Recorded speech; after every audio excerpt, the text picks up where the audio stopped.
Hello, and welcome to Bad Item Academy, where we take a look at some of the worst items Risk of Rain 2 has to offer, and I show you how to best utilize them. In today's video, we'll be looking at everyone's favorite healing activated legendary item, Aegis. Wait, hold on one second, guys. I'm getting a call. Yeah? Uh-huh. Oh. I see. Yeah. Alright. Alright. Thank you. Well, change of plans. We won't be needing this anymore. Go fuck yourself. Here we are. In today's video, we'll be looking at everyone's favorite healing activated legendary item, Nuka Hana's Opinion. Nuka Hana's, as I'm going to be calling it for the rest of the video, has long held its notoriety as one of the worst items in Risk of Rain 2, coming out long before any of the previous items we reviewed in this series. It's been in the game since the very first early access launch. I was actually curious about the initial reception of Nuka Hana's, so I took to the Risk of Rain 2 Discord and scrolled all the way back in time to 2019. After some searching, I managed to find this tier list where they placed Nuka Hana's in B tier, a decent far cry from most modern tier lists. But then again, they had Transcendence in D tier, so we can read from this data that healing was a lot more favorable back during this time. This opinion is backed by a lot of other tier lists, including Will's first complete item tier list where he says that Nuka Hana's Opinion. This thing is absolutely nuts on the Engineer. S+ on the Engineer for sure. However, this gets an F on the Artificer and a B on everybody else. So yeah, I'd say that most people were pretty mixed around the middle of this item back then. But Wooly did say that Nuka Hana's was actually S tier on Engineer. Why is this?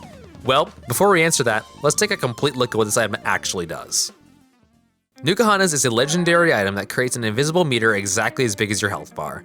Whenever you receive healing, this invisible meter will fill up just as much as your actual health bar. Even if you are at maximum health, Nuka Hana's will still increase the invisible meter, so you don't have to be already injured to fill the meter up. Once you've filled up the meter at least 10%, or in other words, you've healed for a total of 10% of your maximum health, Nuka Hana's will consume 10% of your meter and release a homing skull that targets enemies and deals damage equal to 25% of your maximum HP.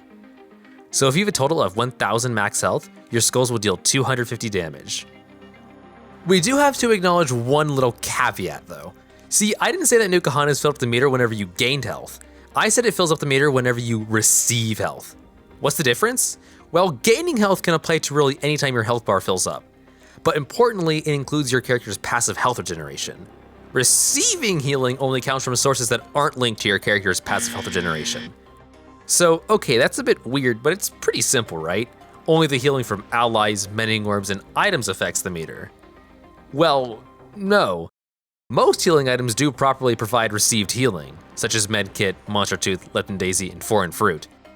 But then let's compare two of the most popular healing items in the game, Bustling Fungus and Cautious Slug. Both items cause you to gain health over time as a result of their condition being met. Bustling Funguses being that you've stood still for 3 seconds, and Cautious Slugs being that you haven't taken damage for 7 seconds. While the way they heal you seems identical in a vacuum, the actual way they do it is very different.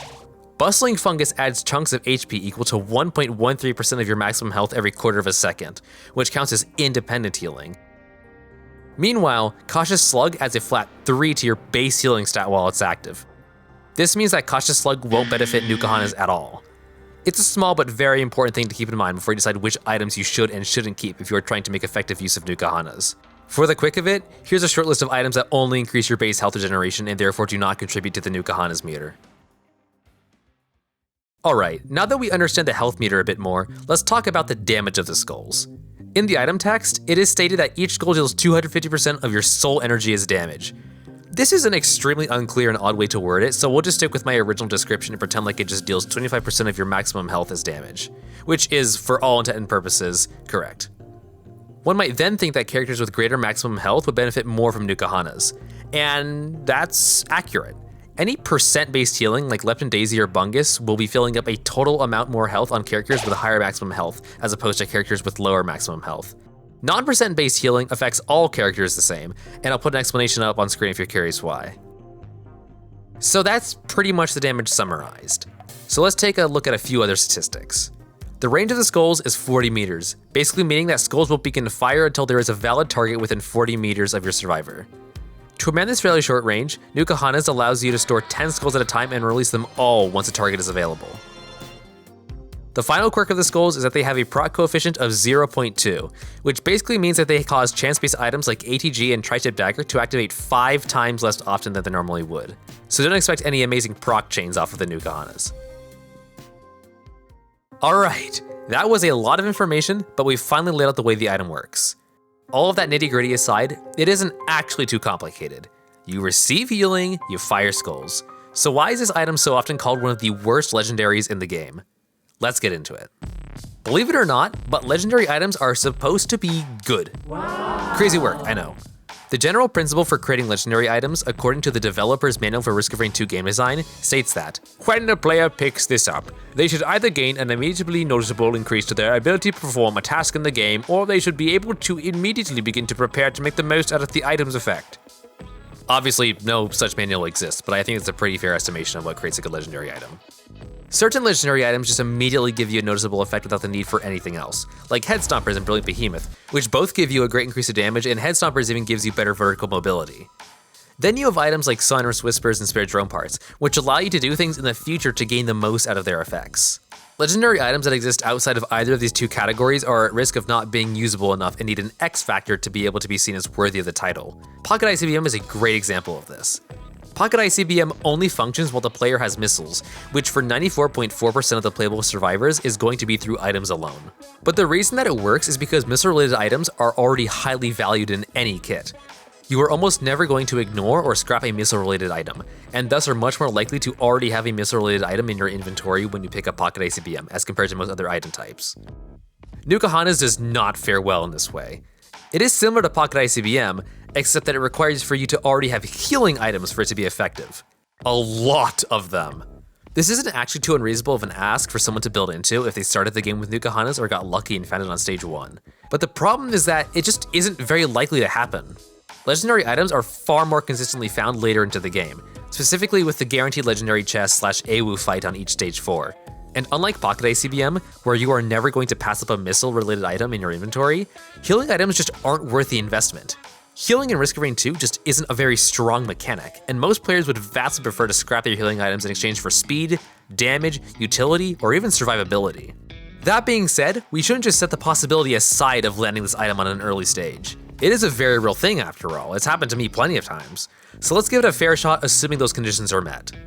Even while playing as the character with the most maximum health in the game, Multi, with the most powerful non-legendary source of healing, Bustling Fungus, which forces me to stand completely still to use it, this is the sort of damage I'm doing. Not amazing for a character who can do this at close range.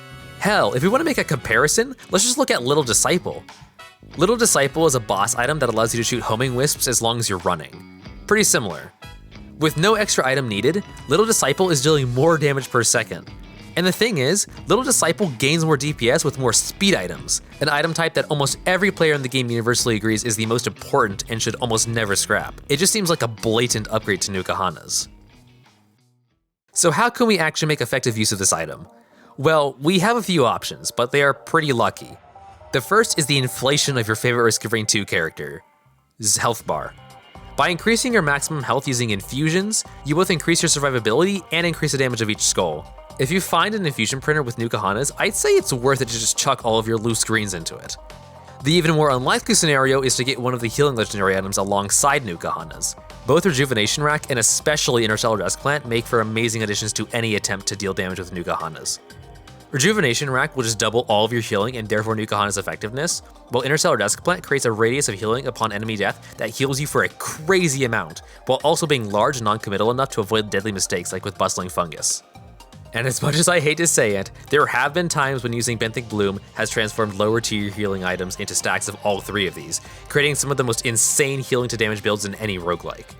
This is so very unlikely to happen, but it has happened to some people, including myself. A newer use case for Nuka Hana's is Seeker, with built-in healing that can give her a decent amount of use with the item. I still wouldn't consider it amazing on her by any means, but it might be worth the investment in a multiplayer match where more item possibilities exist. Weeping Fungus is probably the safest healing source, but it is pretty weak. That being said, if you can manage to find a Bungus printer, you might be able to corrupt enough Bustling Funguses to get some use out of Weeping Fungus and Nuka Hana's. But of course, as I alluded to earlier, there is a best case scenario for this item. Engineer. Engineer allows you to get use out of Bungus without sacrificing your own survivability by just letting your turrets stand completely still and get all the benefits. Try to get as many Bungus as possible and place all your turrets within each other's healing radius, and your turrets will be skull factories. This is legitimately an amazing application of this item. Probably the best, and probably the last Survivor-related one we'll be talking about in this video, because there isn't any other Survivors. What the fuck is it? What do you want? It is I, your evil counterpart. Isn't Artemis already my evil counterpart? Artemis is basically like your absolute value, you know? I'm more akin to your negative. What? It matters not. What matters is your insistence on running this bit on your channel where you pretend like Rex doesn't exist. Who? Are you seriously not going to inform your audience about how Rex gets value out of Nuka Honda's opinion? He literally has self-healing built into his kit. What is that, like a modded character or something? Dude, just drop the act. Just admit that Rex exists. Dude, Just admit Rex exists. Just admit it. Just admit it. You want to. You want to. You want to. You. It's not even a good bit. It's not even a good bit. And I'll even admit it. There's a few channel bits that I actually do like, but the Rex thing is not one of them. Yeah, okay, I'm gonna send you back to Planet Drill now. No! This can't be! Curse you, Apollo Muses! I'll be back! I always come back! So anyways, the final thing I want to talk about regarding the applications for Nuka Hondas is tanky characters. With specifically a lot of medkits or planulas, combined with repulsion armor plates, it won't exactly be an amazing synergy, but you will be getting extra damage for deciding to go in and face tank enemies. The only problem is that planula is a very rare find early game, and medikits can only provide one heal every 2 seconds, so the value of this synergy will only take you so far. But ultimately, Nuka Hondas is able to provide some amount of extra damage. It might take a significantly greater amount of luck than other legendary items, but you do get there in the end sometimes. So maybe, all in all, we can put our hatred of this item behind us and... what the... oh, for fuck's sake, what is it now? Oh, what is it now? Oh my god! Eclipse 8. This is the death of Nuka Hondas. For those of you not indoctrinated yet, Eclipse 8 is the hardest difficulty in Risk of Rain 2 that a good portion of the fan base chooses to play for the challenge of it. In this game mode, you slowly scale up an Eclipse ladder on every character, with each step on the ladder adding one additional challenge, like doubling enemy movement speed or decreasing the teleporter charging radius. But the two important ones for this discussion are Eclipse 5 and Eclipse 8 itself. Funnily enough, Eclipse 8 is actually the less punishing of the two in this situation. Eclipse 8 forces the player to take a percentage of all damage taken as permanent damage for the stage. This, in general, means that any build involving you taking damage is going to end with you dying with 1 max health remaining. This also means that as you lose maximum health, your skulls will deal less and less damage, which is particularly prominent for turrets since they can't really dodge. But all of that pales in comparison to the true enemy of Nuka Hondas, Eclipse 5.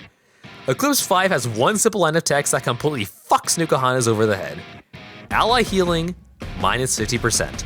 Yeah, you heard that right. Every single source of healing that you or an ally such as a drone or summon possess is halved.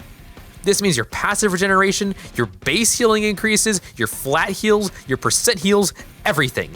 And with all healing halved, Nuka Honda's already lackluster DPS gets mutilated. It takes a whole other legendary item just to bring Nuka Honda's back to its base shittiness, and that's tragic. And so thus, Eclipse 8 players forever since and forevermore should and shall see this item as one of, if not the worst legendary in the game. Unless...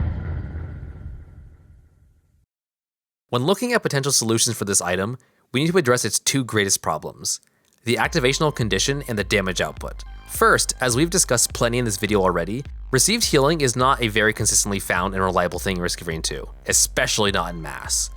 So without changing anything about any other items, I think the real best we can do on this front is just making all healing work with Nuka Hondas. This means passive healing and anything that increases your passive healing will finally be able to take up the bar and give a few more options for people looking to build into Nuka Hondas. And then there's the actual damage. Even with the inclusion of passive healing, the damage output is still bad on average. So first of all, let's just annihilate the effects of Eclipse 5 on this item. The intended lesson that Eclipse 5 is supposed to teach players is to not rely on your healing to keep yourself alive, but rather to build into your damage so that enemies die before they can even hurt you. It's a bit hard though to build into your damage when your intended damage item is Nuka Honda's and it is dealing half of its usual damage because of that same restriction. Instead, your actual health bar will heal half its usual amount, but your Nuka Honda's meter will increase at its original rate.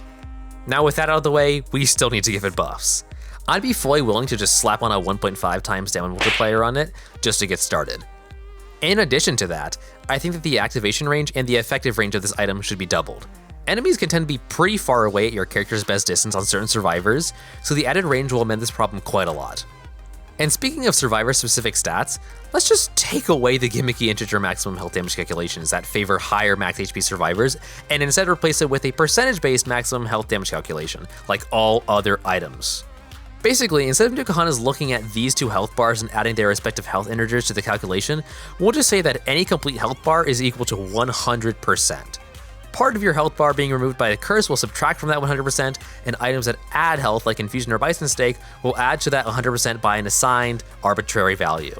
This removes the strange, character-specific nonsense that made survivors like Huntress basically unable to use Nuka-Hana's due to her low health. And the final change I propose to you is, just for Providence's sake, give Nuka-Hana's a clean 1.0 proc coefficient. There is no real reason why these items should have such a horrible synergy with chance-based items, especially when there exists another legendary item that legitimately does incredible damage on its own and has always had a 1.0 proc coefficient. I just want to shoot flaming homing souls and heat-seeking missiles at the same time, Gearbox. Give me something, man. With all that said, my analysis of this stinky item is finally over. Whew. While I still believe that it's not the absolute worst legendary item in the game, we will talk about that thing eventually, it remains infamously terrible in most situations. But what are your thoughts? Do you actually think that this is the most underrated item in the game? Do you agree with me? Do you think that my Iterator OC looks cool? Let me know in the comments below. Alright, video's over. You can leave now. You know what? You're good. You can leave. You can go. Go. Okay. All right, now for some unrelated announcements and stuff. So, my channel got hit with the algorithm meteorite and blew up. And this is pretty awesome, I gotta admit. Obviously, I'm not going to be rolling in 24 karat Labubu's anytime soon, but I honestly do hope that I can turn this little thing here into an actual source of both income and long-lasting enjoyment. So I've got a few things to shill here. Number 1, I've got a Discord server up. You can pop in and talk all things Risk of Rain 2, and importantly, vote on polls for the next Bad Item Academy videos and all other content. Come join if that sounds interesting to you. Number 2, I've got membership set up because I am round and greedy. No, but for real, I want to clarify that this is 100% optional, and I do not want anyone to feel inclined to become a member for any reason. But if you really think that I'm worth the price and are liking my content, I will cherish every single cent gifted to me. And while I know these aren't really what anyone cares for, you will get a special badge that shows your support, and a special role if you're in the Discord, and member-exclusive live streams, in addition to having your name read at the end of each video. Like this: Zed Manual, Magic Fingers, Green Bean. I just used members from my Discord as an example, but you get the point. More perks will also probably come along the way, depending on user requests. Please do not feel inclined, but I thank anyone greatly who chooses to become a member. And finally, number 3. 5. Oh yeah, storm's coming. Heal up, get down. Homeless ghost coming down now. Rip fungus, fuck wungus. True logic, the way out of time. But we ain't out of rhymes. Clock ticking. Got me itching for some dispense to get the feels. Bitchin', I'm hitching a ride. Right on the road to the sky. Meadows of flowers. These leptons hold all the power to rise the high tide. Wash the life dry. Warm my insides and heal till they die. Heal until they die.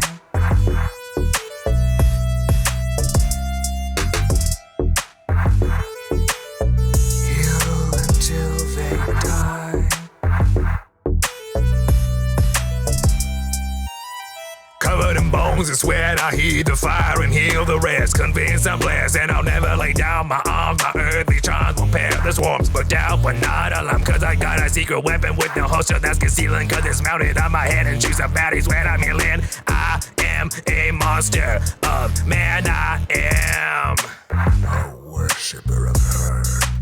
But not that her, because that one was never named yet. I'm talking about the other one, the one